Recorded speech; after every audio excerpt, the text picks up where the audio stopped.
This is WEBurlesque. Hi, this is Grandma Fun.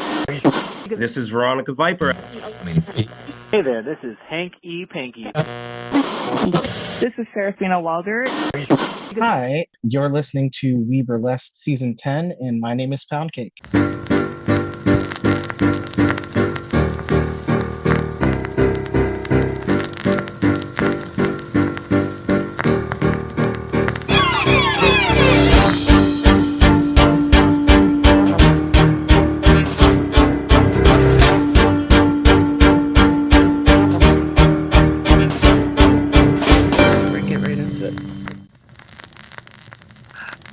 This is WEBurlesque, the podcast. I'm your host, Viktor, and through the miracle of fiber optics, I get to talk to nightlife individuals in the field of burlesque, drag, and cabaret. And today is no exception. I have Chestnut Belafonte on the line. Hello, hello. Hi, how are you doing? I'm doing well. You are in New York. Have you always been in New York? I've been in New York since 2003, and I moved here from Houston, Texas, and I went to Marymount Manhattan College on the Upper East Side. For what purpose?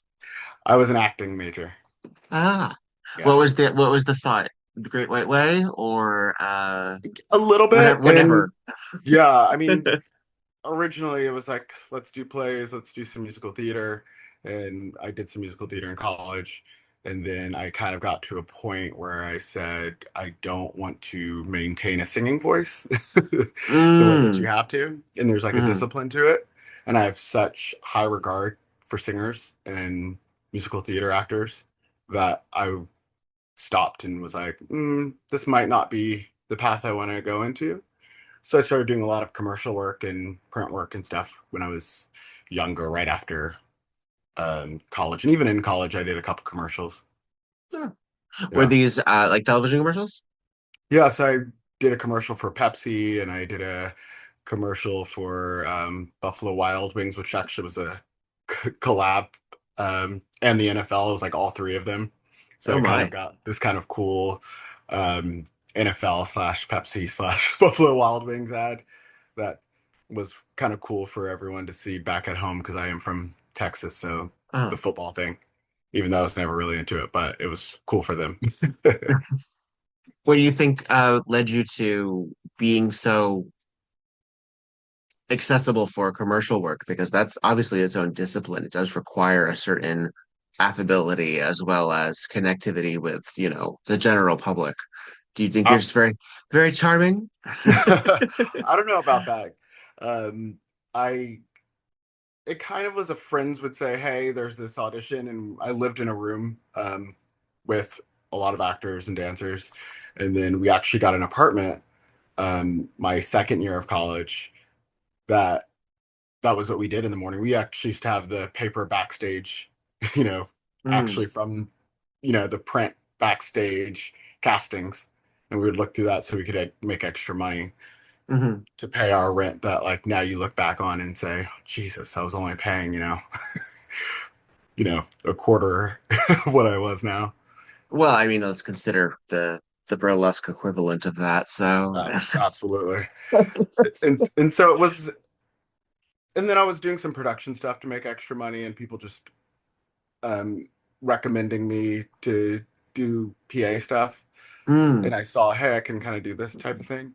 I remember I have a story where I was a freshman in college, and a friend of mine was working as a PA for a reality series called Chasing Farrah, and it was a Farrah Fawcett reality series. Yeah. And he said, hey, I need somebody to drive this van. I can barely talk today.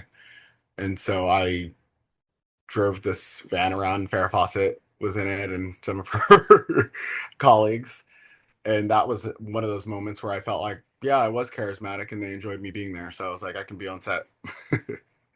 Your Instagram profile says that you are the Prince of Nepotism. Break that down for me. Yeah, so I'll go back to my first time seeing burlesque. Sure. My first time seeing burlesque was at Duane Park. This was probably 2007-ish or 2008. And I saw Peekaboo Point, and I saw Amber Ray, and I saw Gal Friday. And it was Brian Newman's show. It was on a Friday night. It's all And stars. I was like, oh my gosh, I got to go back to this. So I would regularly go to Duane Park at least 2 to 3 times a month. Hmm. Sometimes it would be Fridays back to back to back to back, and I would hang out at the bar. And I became friends with a lot of people that worked there. And Hmm. some people don't know this, but I work at Duane Park still. I'm on the management team there. So I have been around these people, like you said, like all-star cast for a very, very, very long time. And so I started actually participating in burlesque 2 years ago, like actually dancing in burlesque and Hmm. performing. And so the Prince of Nepotism came about because, I mean, it's 18 years and I am friends with a lot of people that were like, do this, do this, do this. And it's how I got jobs in the beginning. Hmm. And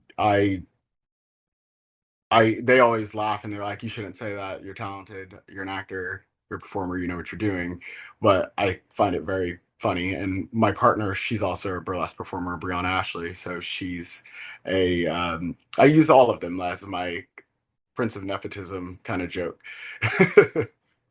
Absolutely. Well, it does take a great deal of charisma and charm, certainly on stage, but it certainly takes that off stage because you have to work with these people and you have to get along with these people for sometimes just minutes at a time. Sure, sure, Hmm. sure. But if you're seeing with them regularly,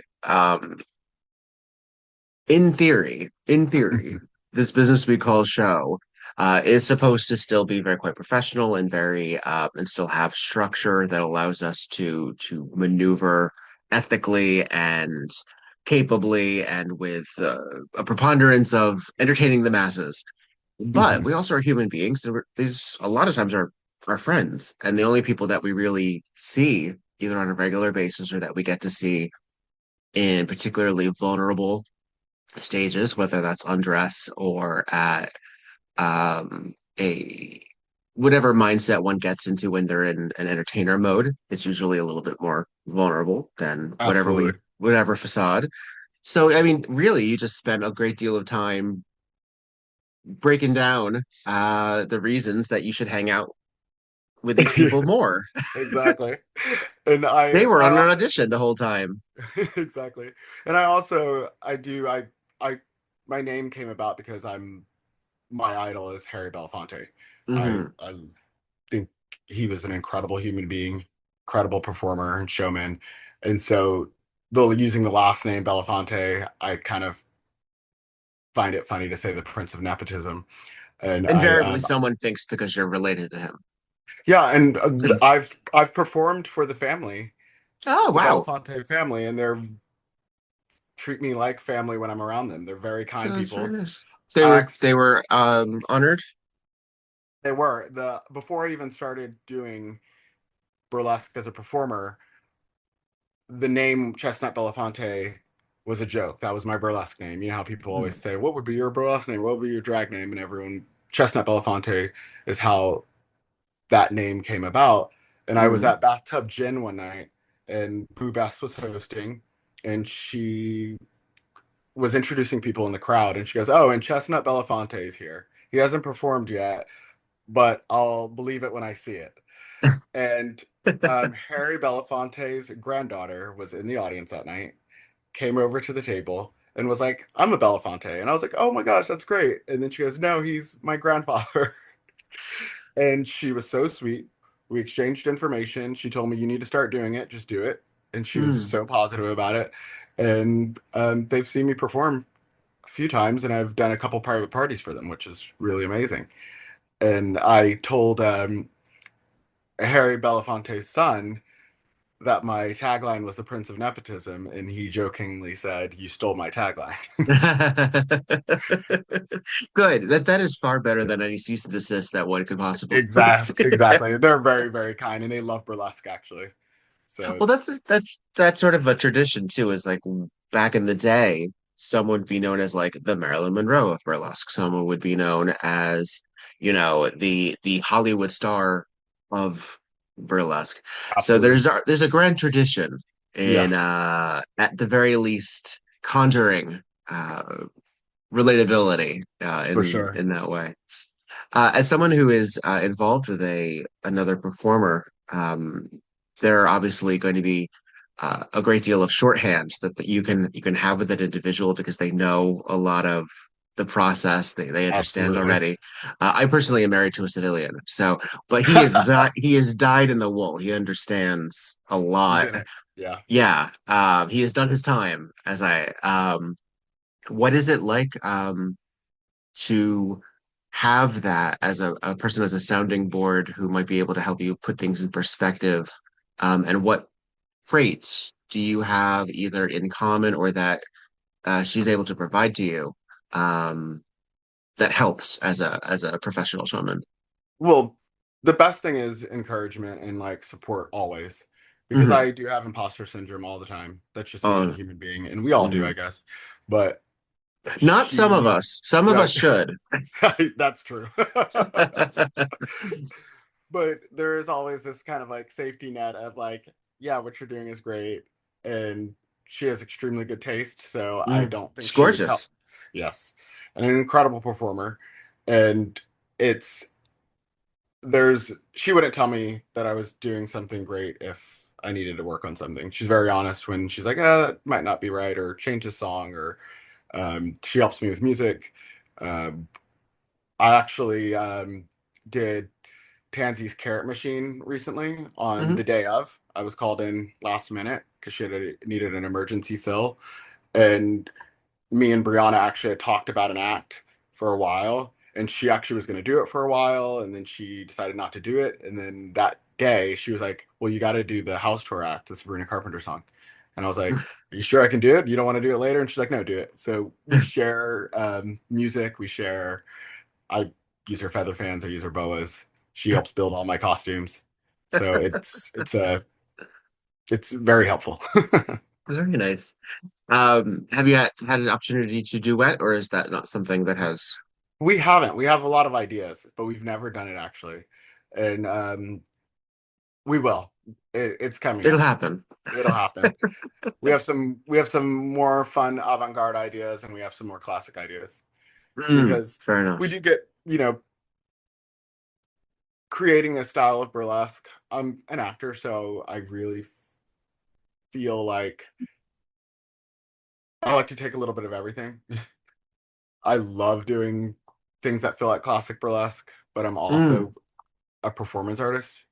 hmm. And Brianna's the same way, but she gets classic burlesque a lot. She's very good at it. She does it really well. Um, People's expectations sometimes are your classic burlesque, but she's an extremely gifted performer in more avant-garde sense as well. She has incredible ideas that go beyond just classic burlesque. Hmm. And I think we Well, both feed into each other that way, which I think is great. invariably, then I have to ask you, what is your interpretation of classic burlesque? That's a good point. Yeah, I mean, classic burlesque is what people's expectation of what a burlesque performer is going to do. It's Gypsy Rose Lee style burlesque. Mm, Like, I mean, I feel like she's the most popular name to like name when you say that. Um, but I find it extremely difficult. It is I doing like I do a act to Harlem Nocturne hmm. that is a tuxedo act, boas, Hmm. you know, and I find it really, really challenging sometimes to like tap into that, but I love doing it because it is challenging. I'm a little, Looney Tunes type of person, so it forces me to slow down and think about what I'm doing and connect in a sensuality and humor that sometimes I don't do when I'm kind of just going off the cuff. Hmm. Well, it is interesting because burlesque is such a sensuous art, certainly. Hmm. It does allow us to slow things down and get in touch with our body. I mean, as an actor and as someone who was looking at entertainment, you probably had a pretty decent sense about your body, Hmm. and what it was capable of, and still be able to stretch those muscles, so to speak. Um, but it's an entirely different thing to do that in front of other people, Yes. literally almost nude. Um, so all of the feathers and all of the bangles, I think would very often aid in sort of creating like this fantasy universe Hmm. that you're slowly peeling back, Absolutely. admittedly. But there's also a great deal of femininity as well in an expectation of certain attire, certain presentation. And I'm curious about your relationship with how burlesque relates to your reflections of masculinity. If there's ever been any response that you feel that the audience um, is getting from that, what you hope Hmm. to bring to it. Yeah. Um, there's, I do feel sometimes when I perform in some spaces, there's an uncomfortability sometimes with male audience members. Sure. But, but About them watching it, you mean? yeah, but I could never ever understand the uncomfortability that people give towards women when they're performing, when they're taking their clothes off. I think there's a different type of uncomfortability. Like I feel it sometimes and I'm like, okay, this guy might be uncomfortable, but like a lot of my women friends and burlesque performers, the audience's uncomfortability towards them is something I could never put myself into. There's uh because of my experience as a man and their experiences of as a woman, there's danger that like I don't can't Sure. really like connect to or Hmm. understand fully. I can be empathetic about it, but I've never felt danger. Mm. But um as a man, I said I do classic burlesque sometimes, but at the same time as a man it steers not classic because I'm a guy doing it. In my opinion, Sure. I do think that the art form was created for women to, make money and entertain. So I do Hmm. feel like I'm going to be an outsider no matter what, which is Mm. an okay thing. Um, No, it's all good. You know, it's the appearance of your work mhm. being fluffy and sparkly and Yeah, shiny. A lot of these are attributes that we would assign to female burlesque or to yes, women-centric burlesque. So absolutely. you leaning into them, even if it's in a pant Yeah. or in a slightly different context, Hmm. without some of the, uh, attributes that some of our feminine and non-binary counterparts might have. Hmm. I'm curious about more how you approach masculinity, quote unquote, and being a guy, essentially, Yeah. in burlesque, um, and what your presentation means for that representation of a version of masculinity, essentially.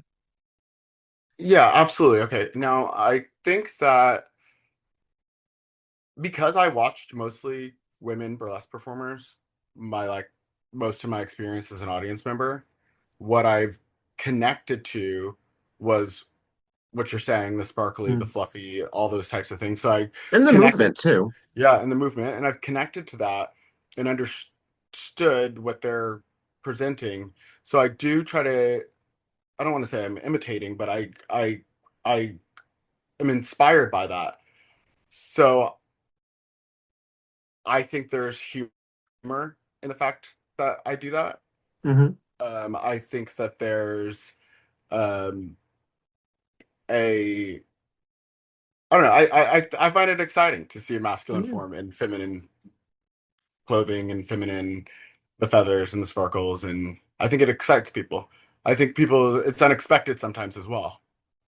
Well, I know it is an odd climate that we're in Yeah. right now, particularly as we talk about um, sort of this gender politics, trans Hmm. panic, as well Yeah. as what sometimes can be referred to as sort of like the um, feminization of men. very Yeah. frequently. Hmm. And I know that also, particularly the Black community, deals with this in a very different way than Absolutely. necessarily the white community. Um, and to eschew that baggage, I think it takes Hmm. a great deal of character. Do you feel that you have any even internal pushback that you either had to like, you know what, I have to get over this and just do it? Has anyone ever been like, oh, butch it up, Mary? No, honestly, like I guess that kind of goes with like the Prince of Nepotism type thing is I've been around people that have supported it so much and Mm, they love it. And yeah. like I said, the moment I started, I said, "Hey, Brianna, can you help me stone this thing? Because I like the way she stones things. It's incredible. I think it's beautiful." So I haven't really got any pushback, and Hmm. I think, but I am in a very here we go again with the Prince of Nepotism thing. I'm in a space that's very safe with the people I perform around, and I perform in safe places. Hmm. Um, I perform maybe 4 or 5 times a month. Mm, And it's a choice to perform in those spaces that I feel really positive about and that I'm necessary in, you know? I there's I Me personally, I know that I'm unnecessary in certain spaces. I just am. There's times where I'm like, I don't need to perform there. I see a venue that might be a successful venue, but I know that that's not where I need to perform. I believe that there are spaces that are um, important for some performers to perform in and not me. mm, hmm. Understood. Well, I found that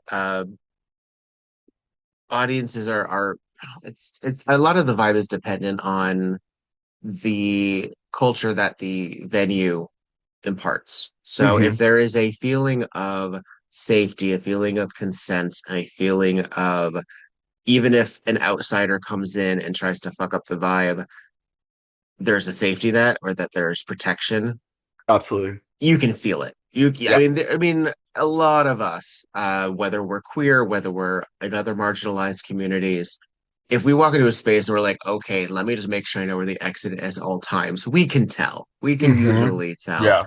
But since you're also working in such a in a city that has such a high tourist rate, Hmm. certainly you're seeing your people are seeing you and the art form for the first time. And that must also be really exciting because then you get to be someone's first. And that is going to be exciting. I've been the first boy burlesquer Yeah. that people have seen before. And therefore you are the who they're going to compare all others That's to. that's true.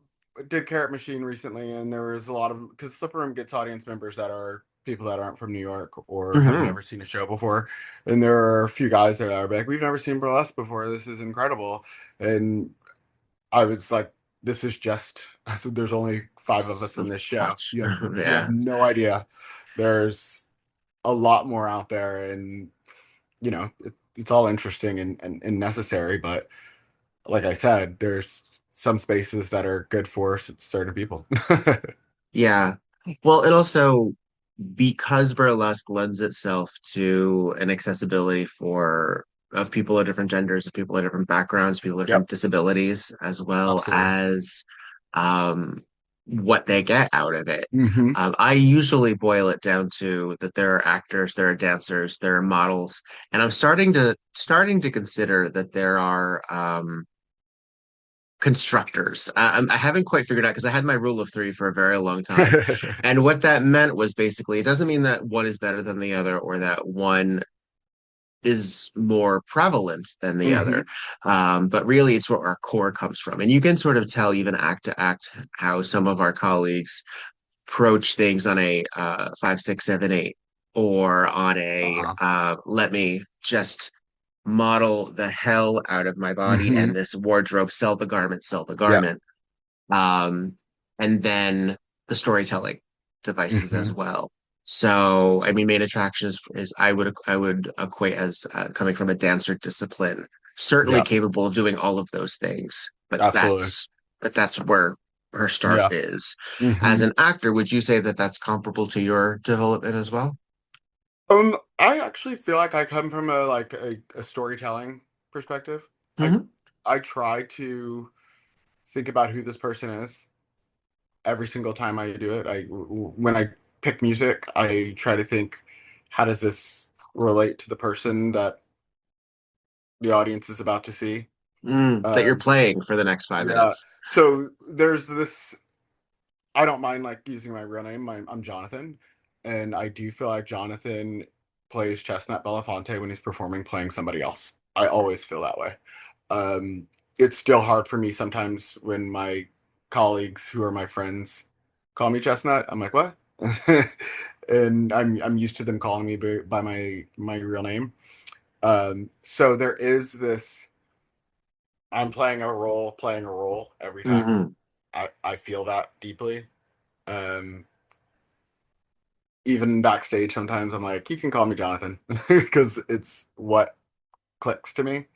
Um, but I I go at it from a character driven level, I believe. Who are some of the characters that you've played on burlesque stages? Oh my gosh. So some of them are me in real life. Like I do a camboy act, so I play a camboy sometimes. I just did What this does that mean? house camboy, like with sex work where you talk to people online. Oh, yeah, yeah, yeah. Yeah, yeah. And I've recently I did a house tour act where it was just a Sabrina Carpenter song, and I Uh-huh. was a construction worker. I've been a cowboy. I have a costume that my partner Brianna made me that is like my pride and joy. It's my Prince of the African Desert costume, and it is With the plume. yeah, it's based on an Yeah. old, Hollywood type of silent picture. That's what I've always said. It's Chestnut Belafonte starring in Prince of the African Desert. That's what I believe when I'm every time I put it on. So I love that costume and I love the act. It's camp. I love silent pictures, so I get to completely, commit to the, The bit. 1920s and, silent film bit. Um, I'm a sailor. I'm a there's I've as an actor, it is very hard for me to like say, "Hey, I'm going to do this act again," and I'm trying to like do that more often because I have so many ideas and I want to create and I want to play these roles, like I said. And so I've been getting a lot better in the last few months of my burlesque career to think about, "Hey, I'm going to do this act again and I'm going to hone this act. I'm going to hone this act." Because as an actor, sometimes I'm like, "Okay, I want to try something new. I want to try this new." Sure, Um, sure. it's why I love doing shows like The Carrot Machine. There's a great show in New York called Books and Burlesque that Fortune Cookie produces, Hmm. and I've done that 3 times. I'm actually going to do it this Saturday for the fourth time, and I love it because I read a book, I'm inspired by the book, and then I create an act. And I'm never going to do it again. I mean, there's one there that I think I could possibly do again, and I've done one actually at a venue that didn't work trying to do it again, but they asked for it, so I Hmm. did it. But that's one of the ones where it's very specific, site specific, and I can think of a character and how I want to interpret that character and what this strip or I sometimes think of them as performance art pieces. I do love that because a lot of times performance art gets put in its own box, and a Hmm. lot of times it's invariably when someone tries to compare what quote classic burlesque is versus what quote neo burlesque is, Yeah. the term words of like fake blood get thrown around. It's what everyone goes to. It's what everyone Yeah. immediately goes to. And it sure there's a time and a place. Yeah. Um, but a lot of times I feel that it boils down to wardrobe choice. Sure, Yeah. sure. Hmm. Um, music often is a game changer for a lot of people. Absolutely.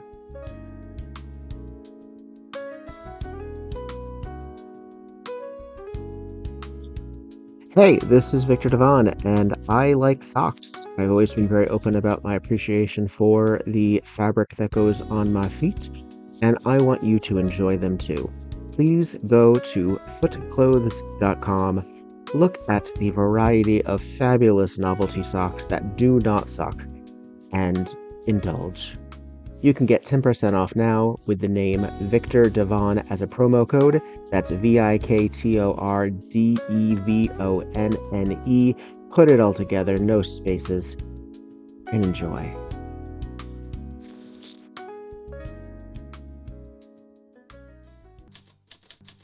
Tonight on Murder, She Wrote. Hooray! It's kind of Piper Laurie and Brenda Vaccaro at A Love Child. Thank goodness. I want to know her. Nails. Yeah, where's her series? That's what She's I want. fabulous. The son is Joaquin Phoenix. I know, isn't that nuts? And he is an ugly little kid. I'm sorry. We're just like, hey, remember when this guy was in this obscure Broadway show in 1976? Right? Look at him in those tight pants. Yum. Well, because there's not But a we lot do really get- going on. It's Yeah. supposed I mean, unless you're listening to the dialogue, which frankly, audience at home, you can do without us. We're just Yeah, do learning your own about work, some of these damn it. backstory. But Right. Boswell put her up to it. Yeah. And then Trish had to be killed because she realized that Boswell didn't have her interests at heart because Teddy was the inheritor. Yeah. Playing her like a fiddle. Oswell knew it, and Trish just gulped it down like one of those martinis. And then tossed it onto the law. And then lost her head. Poor Trish. Trish loses her head. This is Victor Devon. And this is Petra Fried And this is Tonight. on Murder, She Wrote.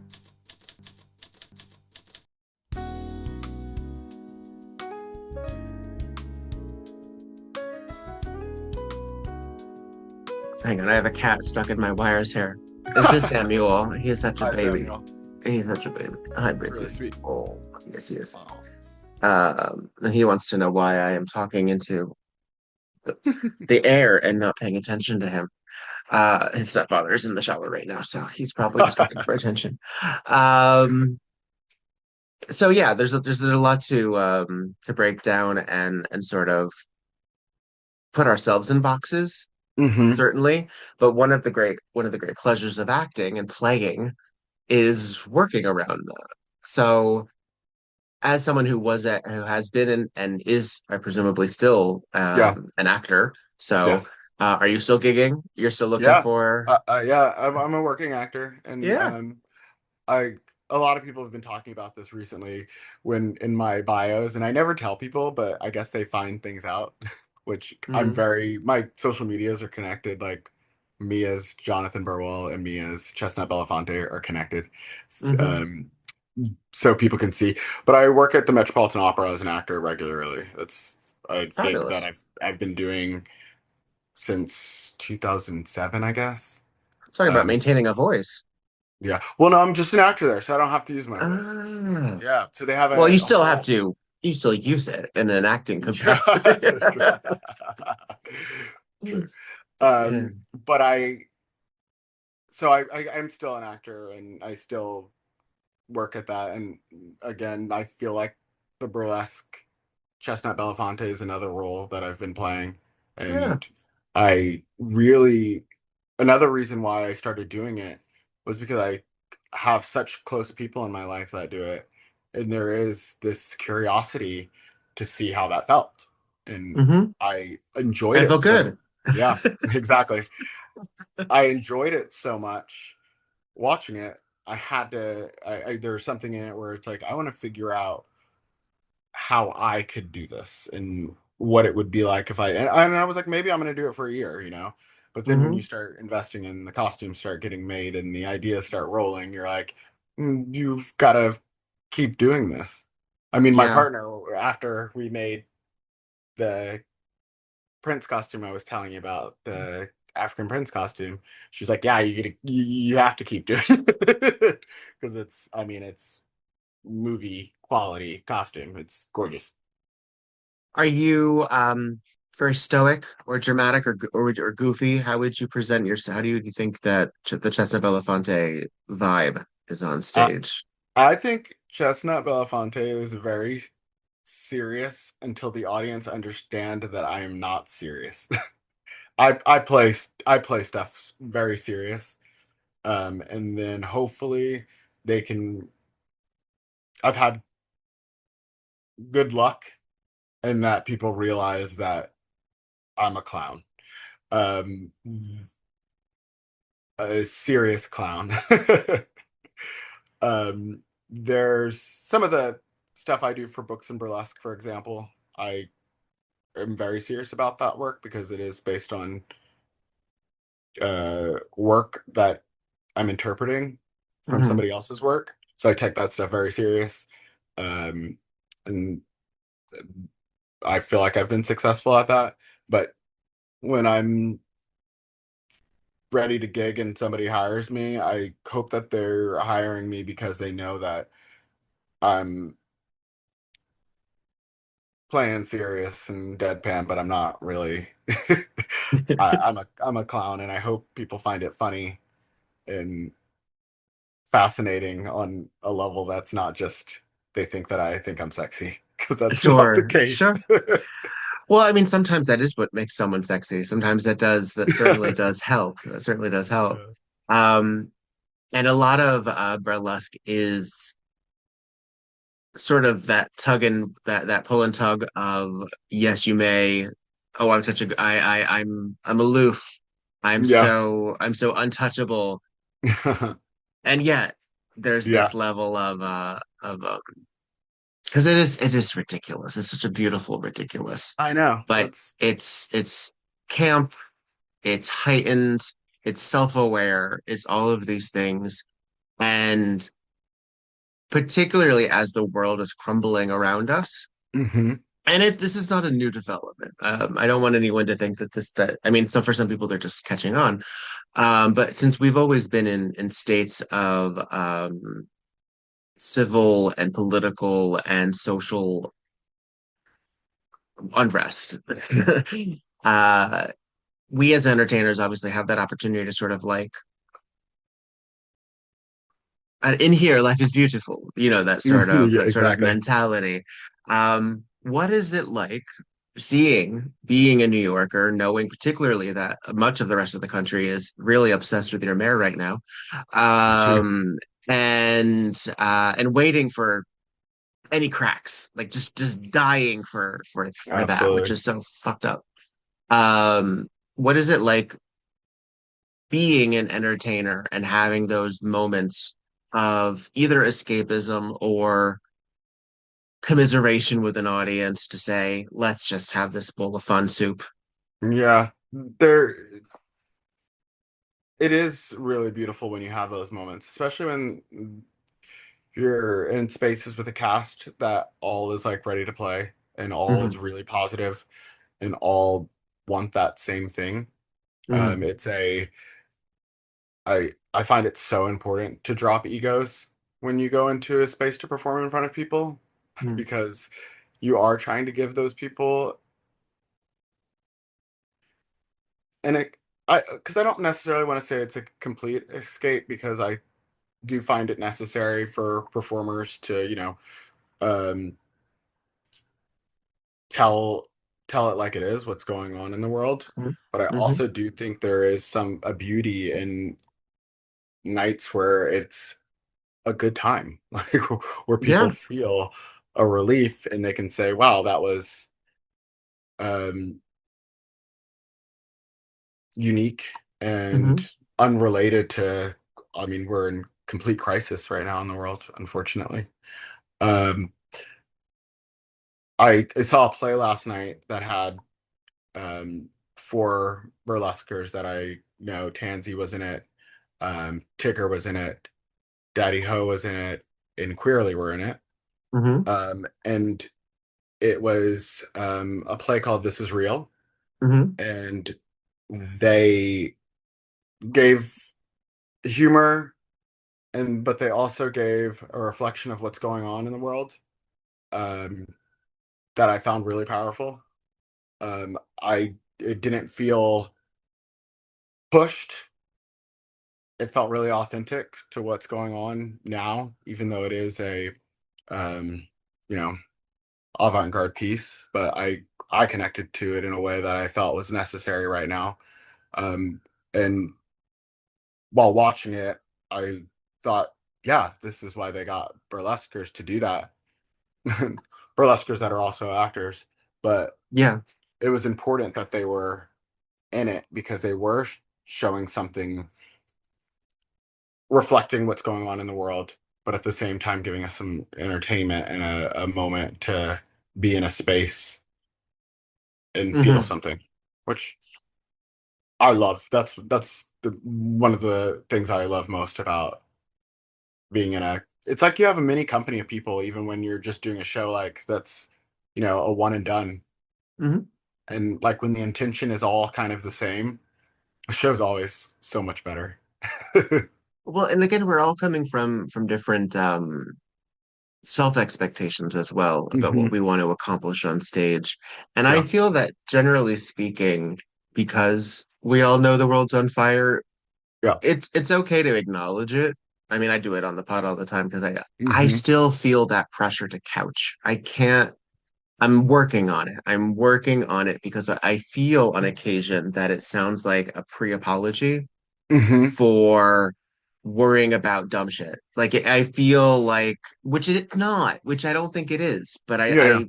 I'm waiting, I'm anticipating, and I'm saying it before anybody else has a chance to say that this is all irrelevant or silly or unnecessary or you know, extra in some capacity. But it never has been. It just never Hmm. has been.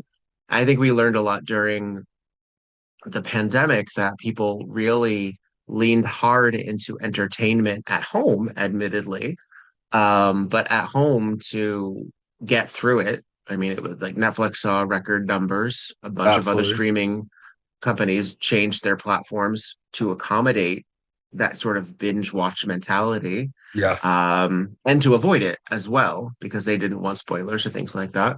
So we have like split seasons, or we have, they're slow to evolve, but they got there.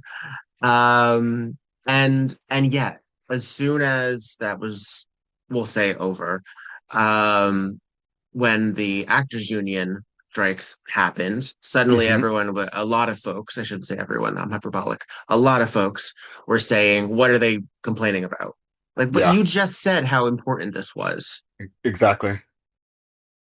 And I think we have like a little fishbowl brain that sometimes forgets, and we don't allow ourselves to consider um,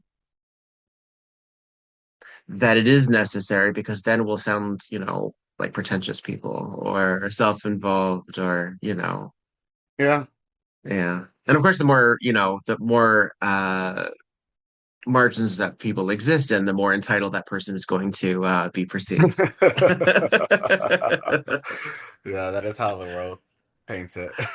Yeah. Do you feel that you would explore outside of New York? Have you had an opportunity to? I haven't. No, I had a gig recently in Costa Rica that was a modeling gig, Hmm. but at the end I did a burlesque number. So that was like the furthest away I've actually International performed. performer right here. Yeah, Come on, that yeah. I'm, counts. I'm, I'm gonna put that next to my tagline. Um, but I haven't. There are sometimes I have moments where I'm like, oh, should I enter into a festival? I'm not really passionate about those festivals. It's not something I've really, but the travel aspect of it and the community of it, I think would be cool, like meeting Yeah. people and performing on bigger stages. Um, so there are moments where I'm like, oh, that could be nice to do a festival so that I could do a Hmm. gig out of state and be somewhere else and the travel of it. Um, but I hope that comes to be. I mean, I would love to go to Europe or Asia and perform. Um, there's Yeah, I mean, anywhere that would be great. Like, 'cause I love travel. So the idea of going somewhere else to do it would be fantastic. I've not been offered that yet. So, but I definitely You would do it gotta if hit the pavement. A I lot of know. times they That's the won't thing. come looking. I know. Uh, I know. Um, it is interesting because obviously people go to we get as I said, performers, we get different things out of this. And festivals are its own beautiful witchcraft because it makes us, I think it makes a lot of us um either community building, like sort of like a going away on summer camp, like that kind Yeah. of thing for a few days, Yeah. or super cutthroat. And that's going to happen in the entertainment field, certainly. Yeah. There's a little all about Eve in all of us. Um, but my favorite thing is the dressing room, is the Yeah. before and afters. I love to perform for new audiences. And in a weird, fucked up kind of way, I think sort of justify, like, fuck that imposter syndrome by I know. saying, see, and look at that audience. They loved me just like they loved you. Exactly. They loved me just like they loved you. Because I will say there was an expectation some years back when I started that I wasn't sparkly, that I wasn't as shiny, that I did Yeah. not lean as heavily. I was far more budget. Yeah. This was in the era of the Leg Avenue and Matt Finish, forgive me, the tiny hat. Yeah. Um, but this is as things change and as evolve, and frankly, things are getting shinier these days off the rack. I Yeah. don't know if you've noticed. I have. Yeah. Um, I don't know if things have just gotten cheaper or if we've just gotten tackier, and I live for it. Uh, But in the beginning, did you want to be shiny? Was that a? kind Because some of. I mean, because some people are not. They right, don't need right, to be. and I gotta say, because so when I first started, I was coming out of Rocky Horror, which has Hmm. shine in it, Yeah. but it is super grungy. Yeah. And to the point also where you didn't necessarily know what it was because this is at the beginning of DVD.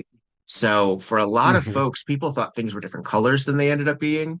People thought that Hmm. there were different textures than they ended up being.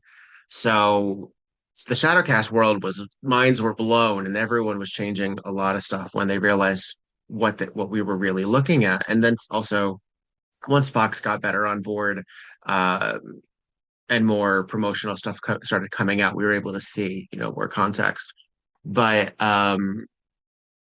since that was $1 million movie, but still really cheap in a lot of Hmm. ways. I lived for that. I love that sort of Brechtian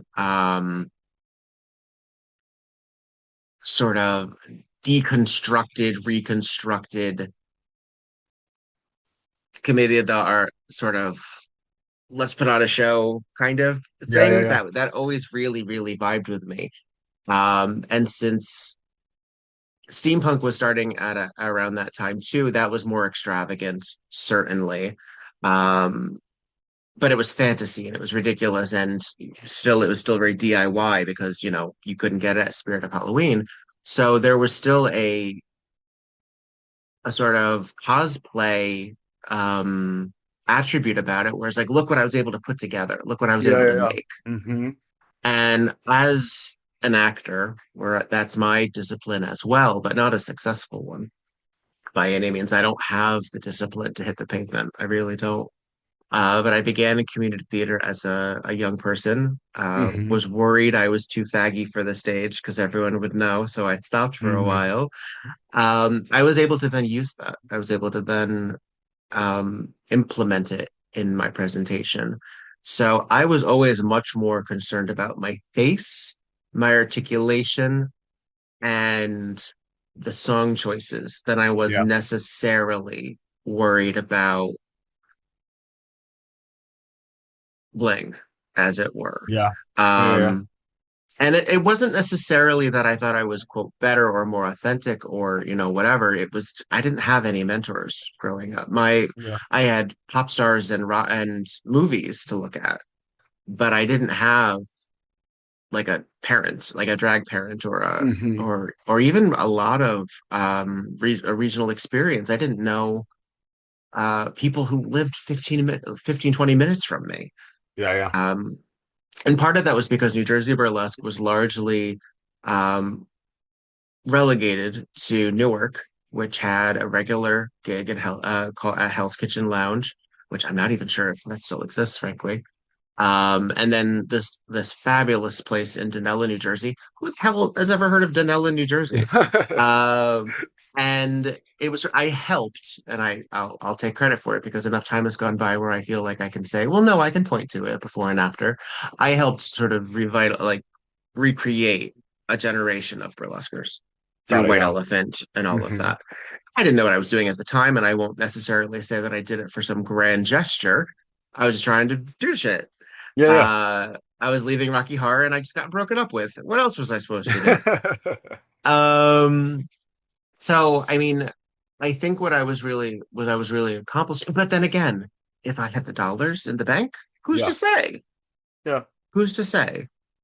But I do know part of the baggage that White Elephant had for a very long time was that we were perceived by some audience members as more authentic or not real strippers, so it was okay to like us.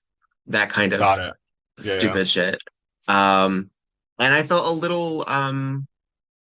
little undervalued by it by some of the folks that I would eventually meet in the burlesque world until we all Mm. realized that we're fine. You know, we do Yeah. what we do. We It do what we do. it re- that is one like huge thing that I always want to stress and point out to people because again, I've only been performing for a short time, but I've been around the burlesque community for Hmm. like almost 2 decades. Is that yeah, we are like all just fine, just and not again, not everyone needs to be sparkly. Not everyone needs to um yeah, I don't find it necessary that everyone has to be a certain thing. I think a lot oftentimes people do perceive people that are sparkly to be certain types of performers that they're not. Because of like the uh we are in the internet a lot and we see Hmm. people on Instagram and people have perceptions and then they see somebody in person and they're like, oh damn, they're a really good dancer. I had no Hmm. idea. I thought they were just sparkly, or vice versa. That Hmm. somebody is more of a glamorous, charismatic performer than you might have expected because they're not shiny or blingy, like Yeah. so there's this thing where I think a lot of people do look on social media because that's how we navigate things a lot now, and we don't have any idea how a performer actually performs once you're in a room or a space with them. Right. Right. Well, Yeah. I will say, so when I first started, I was not working in bars. I was working Hmm. largely at convention centers and Yeah, working yeah. at like what essentially were indoor Renaissance fairs. Hmm. It was a weird time. But it helped create a circuit because now you go to a lot of these like cosplay cons or fandom cons and there is burlesque there. I will not say that Hmm. I started that, absolutely not, but I certainly participated in that subculture that made people realize, oh, Yeah. that's viable. I did not advocate for myself as much as I should have back in the day. It was 20 years ago. Yeah, yeah. 20, I was 22. My God, who the hell knew what they were doing at 22? I know. Um, I didn't.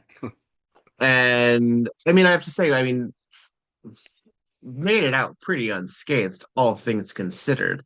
There are people who barely make it out or do not make it out. They're 22 or around that era. Um, and some of that was a lot of that was based around the community aspect because I had already had that sort of community theater troupe mentality from Rocky Horror, which Hmm. then transferred into White Elephant. I had a co-director at that time. We had a repertoire and a regular group of performers that we would pull for. Um, I can't say that I was very helpful in getting us more money. That I will say. I Hmm. was not good at that. Um, but I certainly helped a lot of people get in touch with their inner diva, slut, and creature. I will say that. I was That's helpful in that important. regard. That's important. Yeah, well, and I mean, the commodification of entertainment is always a mixed blessing, isn't it? Yeah, I I mean, agree. I'm a reluctant capitalist to begin with, Mhm. who, I mean, and I don't know if we've acknowledged it, but really, burlesque is one of the more socialist entertainment structures. Yeah. Do you have any thought as both an audience member? I'll stop monologuing. No, it's okay. Um, as an entertainer who also was a fan first, is probably still a fan first. Absolutely. What even if you don't want to emulate it, even if you like, what's some of your favorite stuff to watch? Oh, like actual performance? Yeah. Okay. Yeah, what Well, what what about burlesque entrances you either the same way it did 20 years ago or the same yeah. or that people are bringing to you now? Because you're working with a bevy of talent. Yeah. So I really do love when I see performers that fit in a box and they do something completely different. And it's Mm. normally um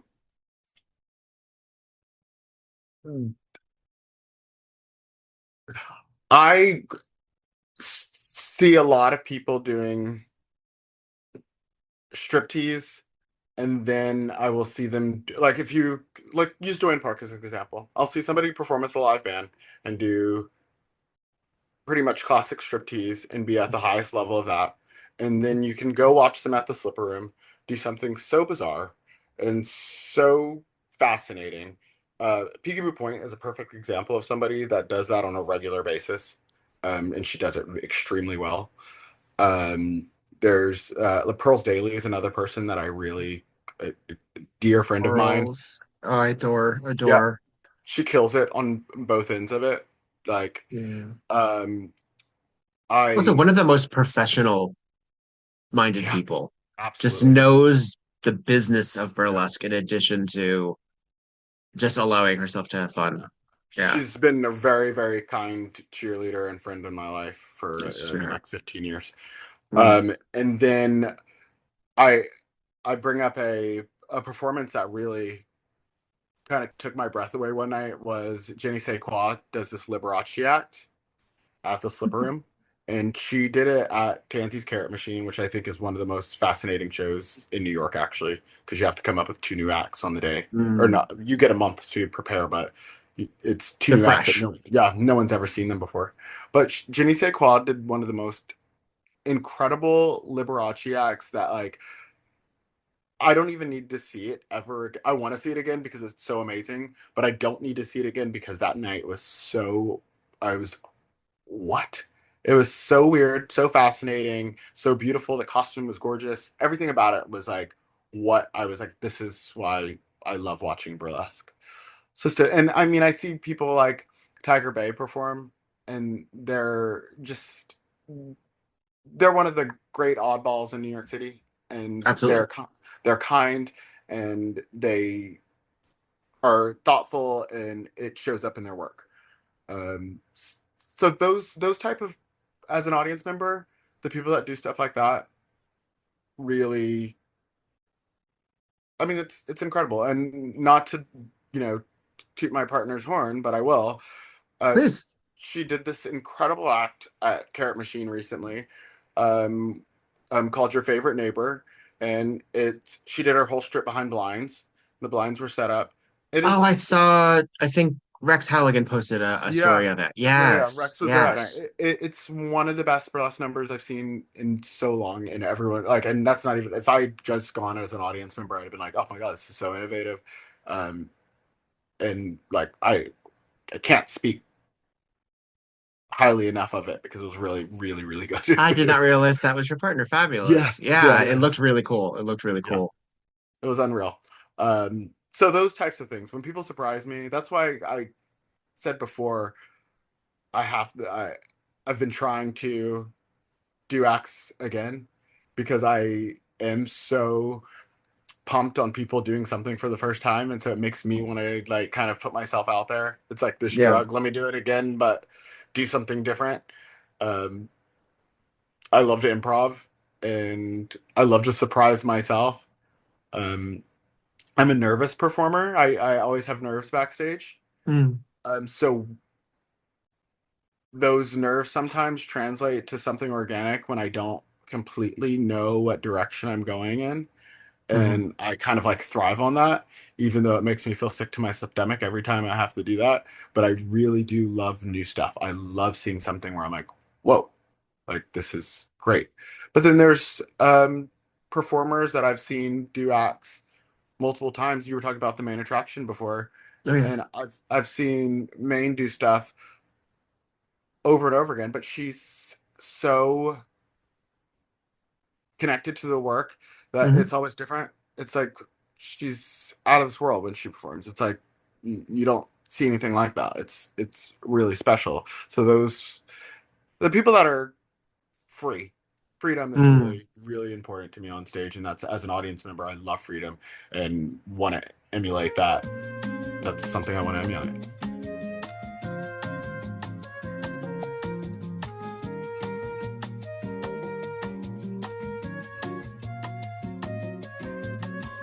Hey, this is Victor Devon, and I would really like to thank the Patreon people. So thank you, Patreon people. You make my dreams come true. Stormageddon, Bo, Alex, Joyce, Sebastian, Oliver, Curly Bright, Shinny, Tiffany, Faye, Oxy, Lucy Gander, Luna, Charlotte, Dottie, Clara, and to Courtney. Goodness gracious. Thank you so much. I don't know, frankly, what else to do with the Patreon. So if you tell me things that you would like to see on it, whether it's just me talking, if it's some exclusives, if it's chatter of some variety, I would be absolutely delighted to content with that. It just needs to be digested. So you can find me at WEBurlesque@gmail.com, and you can let me know, or you can comment on the Patreon itself. Y'all are great, and I love you. And thanks for spending money on me.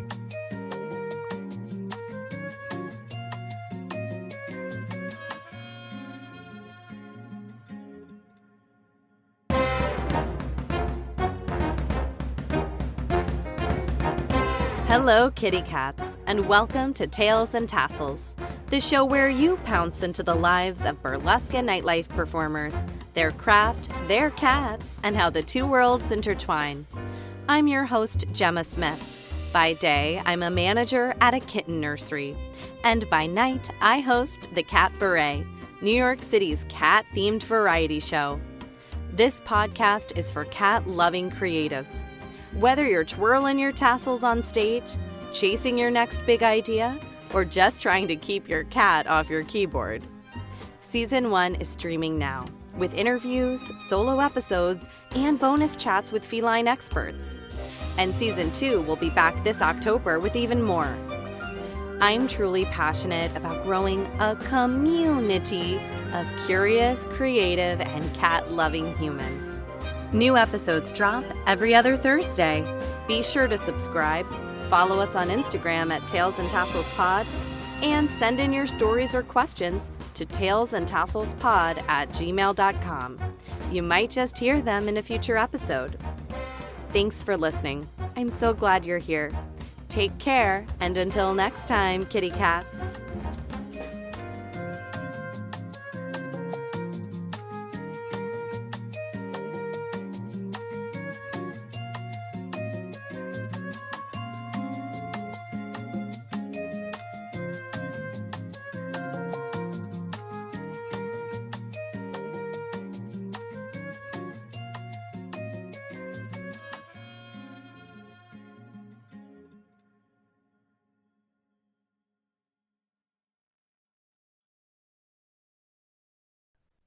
I mean, you mentioned Tiger Bay, and who I also adore, and had the great privilege of working with a lot when White Elephant had a show in New York, because she came out of nowhere, and my heart sang.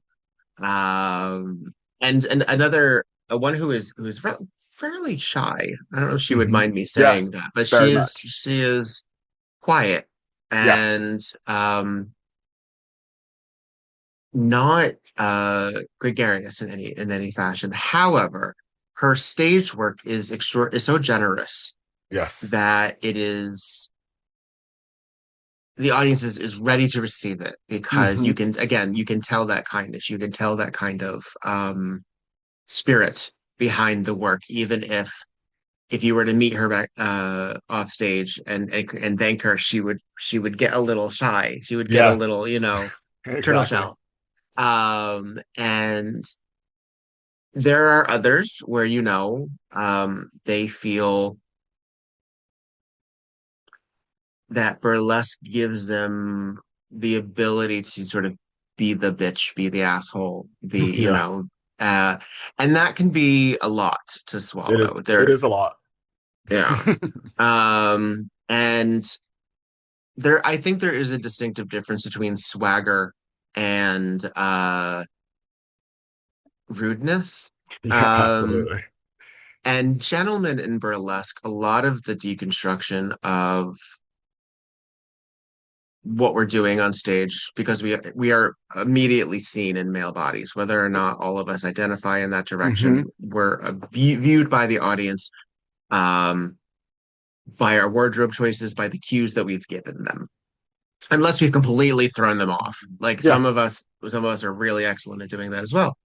Um, and I've seen this a lot in drag kings as well, is that when you are told to quote act male or act masculine or something like that, there is this haunch or this sort of hardness Yeah. that is associated. And I have to say, some of the very best male burlesque or male identified burlesque that I have seen is so soft, is so Yeah. pliable, is so I just want to lie down on top of you like a bare rug. Like, yeah, I just love it. I love it. Well, Um, like when you bring that up, it makes me like think about one earlier, which you were talking about, finding like femininity in my yeah. work. Um, and I was talking also about how I perceive Chestnut Belafonte as somebody that's very serious, but not. Mm. I There is a peeling back of that too, because oftentimes my costumes are, even though they have rhinestones and stuff on them and they're sparkly, they are very much what it's male. It's very Menswear. It's menswear. it's Yeah. menswear. Yeah, it's menswear. And so I do feel like my body becomes freer as I take that stuff off. And hopefully Mm. my audience is becoming freer as I take that off.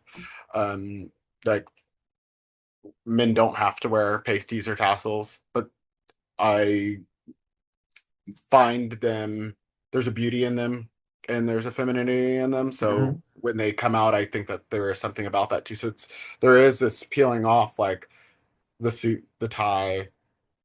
I've been a sailor, like I said, a cowboy, very male, what Archetypes. people, Yeah. yeah, male archetypes. So then there is something more freeing once it's all off and you're in a rhinestone thong and pasties leaping around. Sewing it all off. Yes. Exactly. Who knew that was under there the whole time? Um, yeah. Well, do you find that because you're engaging with an audience on a fairly intimate level, Dwayne Park is not a large, Yeah. large space. Yeah, but I've never danced there, so that's Ah, yeah. So I just manage there. okay. Yeah. This doesn't have to be on the record if there's a reason for it, but is there a reason for it? Um, I would just I wouldn't really feel that comfortable doing it there at this point. Mhm. I've performed there, and I shouldn't say I haven't performed there. I performed there. I did a play there that was a burlesque play years ago. Okay. Like I guess that was like 13 years ago.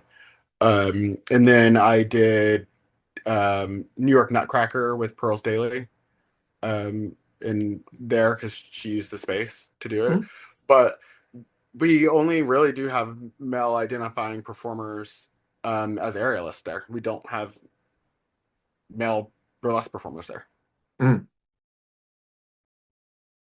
Well, then when you're working in, I mean, a slipper room, yeah, Hmm. there's a stage, so there's a height and a difference from the Yeah, audience, yeah, but still you're still kind of in their face. yeah, yeah. Would you say that as you engage with members of the audience, Hmm. that there is I don't even know, like everyone invited pansexuality even implied with your performer, or do you mostly go Absolutely, for? absolutely. Yeah, I Mm. normally go after guys in general when I'm doing that. I find there's a humor about that, especially Uh-huh. somebody that seems like they might not have ever got a lap dance from a guy. I whisper in people's ear, "Do you mind if I lap dance you?" And it's men, and I haven't got any pushback on that. You never got an oh well, I can't imagine why it has not. I've had one guy that didn't want to look at me while I performed, and I went over to him and I just smiled and just stood there and looked at him, and he didn't really want it, so I walked away. Yeah, yeah, yeah. But I've never, most of the time, the spaces that I am, like you said, it's people know what they're in for, and I don't think I'm that intimidating. I mean, it depends obviously on Yeah. certainly coming out. There's going to be biases involved, certainly with your gender, Yeah, yeah. potentially with what that sort of splash zone mentality, like, oh, I don't know what to expect coming out of Yeah, you. yeah. Um, and so, there's a vulnerability that we ask of the audience, and certainly Yeah, consent is key. If an audience member doesn't want it, the audience doesn't get it. absolutely. Um, but there is sort of an expectation, I think, for a lot of performers to sort of be like, look at me, you have Yeah, to yeah, look at me. yeah. And while that can be fun, it's extraordinarily limiting, and the audience that really likes you doesn't get a chance to experience you on the way It, that they deserve That's you. very true. Um, Always that one person in the end you can talk about later, but like once you don't get them, who cares? you can try. Yeah, Folks are, no pun intended, people are tough nuts to crack. Like they're yeah, they're hard to and also some people get dragged to these things, and a lot of times you are their first time, and absolutely. it's lovely to see return faces, but you might not. Yeah, um yeah, it's I do miss performing in New York regularly. I was there a good, 3 times a week, yeah. at my height, at the height of my success in New York. Um, I love New York. and It's the burlesque people I engage with regularly in New York are really special, kind people, kind artists. it's because everybody else moved out already. No. Extremely like generous. Like the circle that I'm around are extremely generous human beings. They really Every are. name you've mentioned Yeah, is a sweetheart. Yeah. that's the reason why I mentioned those names and not others. See, well, that's for the after interview. Um, yeah, and I don't know if you, I mean, as an audience member, you can probably speak to it, but as someone who saw burlesque before and after the pandemic, and there was some shutdowns, there were some changes, Mhm. and we're in fresher hell now with Yeah. uh the return of our president, and with Mhm. ICE, and with some stuff. Yep. What do you feel that nightlife, how has nightlife changed in the last, God, 10, almost 6, 7 years, almost 10 years? Yeah. I think people don't stay out as late. Mm. I think performers don't really go out as often and as late. And maybe that's just the generation of people I'm around, but because, It's hard. It's hard. It's expensive. yeah. Yeah. Younger people might do it, but I mean, it's not, oftentimes it's like you do your gig and you go home. And that used to not kind of be the case. And again, that might just be me, and I'm happy to go home. No. All my But stuff's there. yeah. But there's people ask me all the time, what should I do after this if they go see a show? And Uh, then I'm like, I don't really always have a good idea or a good example to give them. So I think mm. it's just there's less things to do and less people want to be less social in big environments. And I think that there are, when I first started seeing burlesque, there was a lot less burlesque. Of course, you know that there's more. You can go to a burlesque show anytime in New York now, and sometimes you would have to like kind of be like, "What's going on?" Um, but unfortunately, sometimes that means that there's less people at a venue because there's so much. Mm-hmm. There's I don't know. I wouldn't be able to tell you if there was so much burlesque going on before the pandemic, if more people would go see it, if there would be more people in spaces to watch it, or if it was the pandemic that made. Because I mean, I've done shows before, and I'm like, I wish there were more people here. Everyone in the show is incredible, like, and people So should see good. them. And so then you're like, oh, you have those moments. But I don't know if that would have been different before the pandemic, or if there's just a lot of shows now. There were a lot of shows then too, I will Yeah, say. yeah. So most of my experience was well, on the Lower East Side as well as the West Hmm. Side. So Rock Bar is on Christopher Street. That's where our Yeah, show was. yeah. So for a while, Christopher Street, we had. I assume Duplex still has burlesque, but it's been a minute since I've been there. They do. Yeah, I believe they Okay. do. Yeah. Stonewall had a burlesque renaissance that was furthered by Matt Knife and Homo Erectus Burlesque, but Hmm. since his leaving New York, I think they've returned to sort of drag as Yeah. their bread and butter, which makes sense. There's nothing. I wish that also, sometimes the blending of burlesque and drag is considerable, Hmm. particularly in city spaces. LA, certainly, I know Chicago, and in New York. But and then we had Rock Bar didn't really have burlesque, and then sort of we helped create, that sort of interest.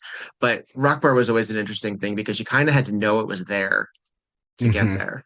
And a Yeah. lot of foot traffic on occasion, but largely destination burlesque, Yeah. which Yeah. was, it's always flattering to know people came to see you. But that Yeah. does make it hard for a last minute ticket sales. It does. It Absolutely. does. Yeah. Um, and then, of course, once you get into Brooklyn, things are going to be whatever borough or whatever, spaces, and people make venues out of anything. So, Yeah. Yeah. Sometimes I'm like, oh, does this need burlesque? I'm one of those people. I am one of those people that sometimes like, performers are great, but does this space need burlesque? well, some of the most lauded, like even Nurse Yeah. Betty has no dressing room. So Oh, I know. Yeah. there is something to be said about But that Nurse sort of. Betty, I think they need burlesque, and Absolutely. it's and what Frankie does there is great, and so Yeah. but there's some just random bars that I'm like, does this need burlesque? Oh, yeah. Yeah, yeah. Well, that's another thing too, is that you mentioned you're still fairly new as a Hmm. performer, Yeah, and yeah. so a lot of and you're creating a lot, and there is a scarcity mindset, certainly, but a lot of that, the calls are coming from inside the house. We feel that we need to spread ourselves awfully thin, otherwise, we won't be Yeah. perceived. Yeah, yeah, And it is intoxicating yeah. to go out there and get the applause, Hmm. and to feel validated and to feel seen. For a lot of us, it's the only time we do. Yeah. So we do create a lot. We do burn ourselves out. We do make 30 acts that no one's booking, and might get disenchanted and Yeah. either blame it on the system or just disengage. But the reason that you've seen someone like Main Attraction do the same act over and over again is because that has become a hit single, and everyone Yeah. wants to hear that single when they go. And I live Absolutely. for that. That's sustainable burlesque Yes. Exactly. in a highly unsustainable field. Once you get the hit single, and it took me years to get the hit single. I did not Hmm. get the hit single until I was working in New York Yeah. after being in Jersey for the longest time, doing whatever I wanted. Certainly, certainly. Yeah, yeah. But once you start getting word of mouth and people's like, oh, you should submit that to this, or oh, that's this, like, Hmm. and getting that sort of validation from our colleagues and people that are both our icons and our friends is I know. fascinating. Yeah. Yeah. It's really cool to look up to the people that you call Yeah. pals. I did an act at the Slipper Room one night, and Fancy Feast was there, Mm. and she asked me to do the act somewhere else, and I have to say I was like, what? I was like, you want me to do that again?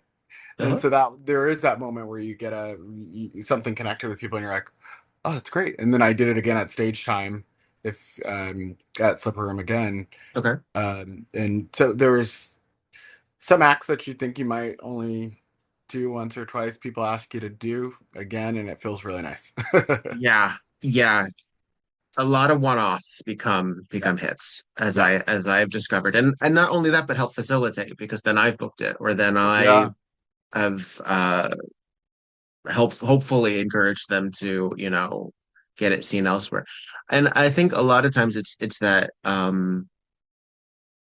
mean it's real magic, sure, that makes that happen, but also the sort of removal of pretension and entitlement in that moment of that Hmm. act, not thinking it's gonna Yeah. be this grand go a lot of places thing necessarily.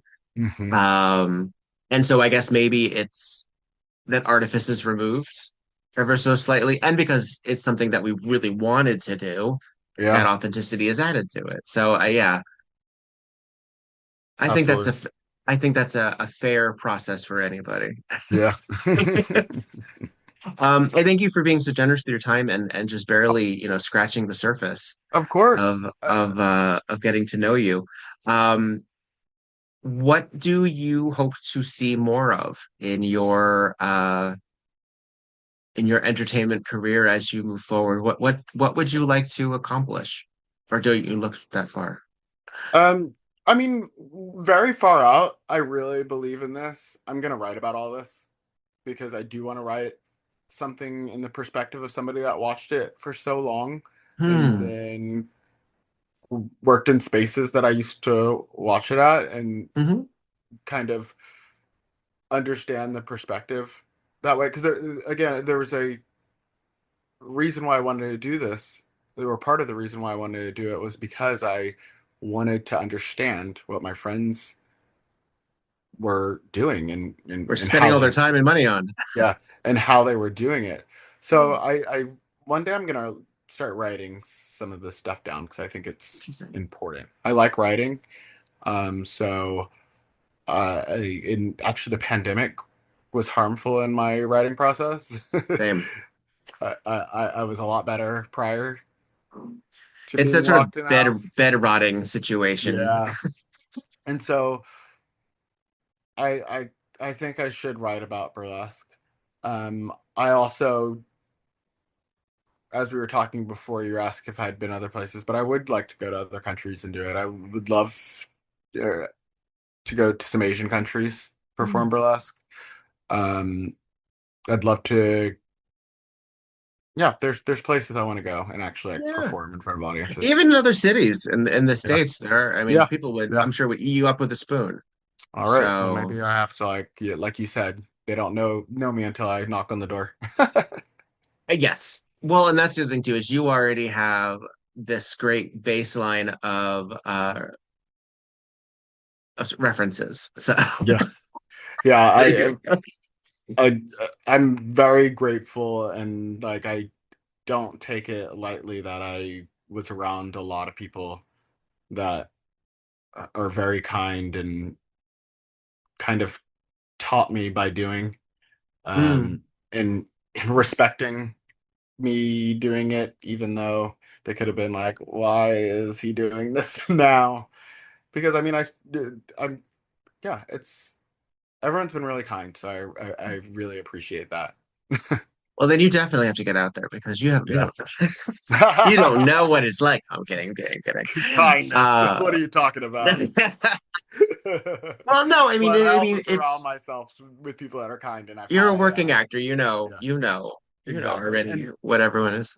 And I won't take the privilege of being around the people that I've been around, that I've been shielded from maybe some of the stuff that's not as pleasant. I can actually, I have the privilege of not being in those spaces because I don't like it. Yeah, well, It's tough for me. we are a bitchy folk. But also I think, and I talk about it a lot. I talk about it a lot. Return listeners, thank you for listening to me say this one more time. Um, I do think that burlesque is one of those things where it's still a for us, by us Hmm. situation Yeah. that doesn't have a lot of outside influence. So our Yeah. gatekeeping, our snark, our protective instinct, Hmm. while sometimes I wouldn't say misguided, I would say perhaps partially out of touch with reality and certainly not gracious. Mm. Um, because we're a one and a half strikes and you're out kind of culture a lot of Yeah. times, which is understandable. I mean, again, and sometimes that one strike Hmm. is the Yeah. equivalent of five. So I get it, and it's hard when we're sexy, silly people Hmm. in very vulnerable situations, Yeah. and then this person's a dick. Like, well, then Yep. we don't want that person around. Yeah.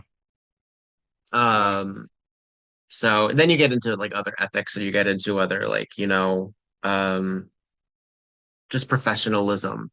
Hmm. But as someone who trained for, the audition, trained for the rejection, and trained for, Yeah. the CV of it all, I have a feeling that you have a good mindset to I hope handle a so. lot of that. And if you can make it in New York, burlesque, goodness gracious. Come on, I know, I'm not right? sure if it's quite as no, I know it's as fractured as it was when I left. But I know it is. I know it is. In my heart, I know it is. But not all of us want to work with the same people. Yeah, But that's okay. Yeah. exactly. Just don't hurt people. Well, I wish you nothing but the very best. I think Thank you so that much. your dedication and your discipline in the field will lead you to great and better and bigger and still existing great things that you got going on. I'm glad you have a support system of performers, many who you mentioned who I greatly miss seeing on a regular Hmm. basis. And also having a partner who knows what they're doing and Yeah. knows. I think that while I have never been involved with another burlesque performer, I've certainly been involved with other types who Hmm. could have been. And I'm still like I'm married to a creative person. I'm married to a writer and not only an academic, but uh, a smart, educated individual who also can, put it down on paper. It does take a lot to sort of maneuver the artifice in addition to, the structure. So thank you for being a part of this. Can you tell the folks at home the ways that they can keep in touch with your goings on? Yep, you can catch me at Chestnut Belafonte on Instagram. That's the main place you find me. I can't do Facebook, so it's not You a place I can't. want to be. No, I cannot. Uh, just Yeah. Same. I mean, and self-care. then yep, Self-care. you can find me Yeah. on Instagram and then Chestnut Belafonte at gmail.com if you want to hire me. Awesome. Awesome, awesome, awesome. Well, thank you so much for being here and be well. Thank you. Continue to be great. And I gotta say, I know you say that like you sort of came into this unexpectedly, and while I have not had a chance to see you in person, I find your look, your style, your documentation of all of the things to be utterly charming. So Oh, I appreciate you. well done. Thank you so much. Have a good rest of your day. Thank you so much for being here. You too. Bye.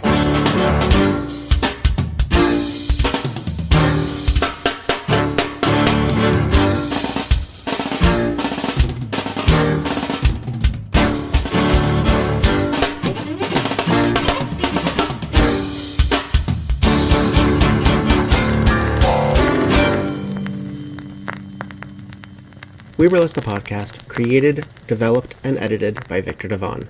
Podcast artwork by Logan Laveau. WEBurlesque the podcast cover art photography by Atticus Stevenson. Theme song, On 45 by This Way to the Egress, used with permission. All incidental music via Pixabay under the expectation of fair use. Please visit WEBurlesquepodcast.com for notes on this and every other episode. Follow WeBurlesque and Viktor Devon on just about every platform, and support the podcast via patreon.com/WeBurlesque. Don't got the cash? Please follow, subscribe, and give 5 stars on every platform you can get your hands on. It really does help. All original material is owned by Viktor Devon and White Elephant Burlesque Corporation. All other materials property of their respective copyright. No infringement, while likely, is intended. This episode, and all episodes thereafter, are in memory of Lucky Charming. Miss you, friend.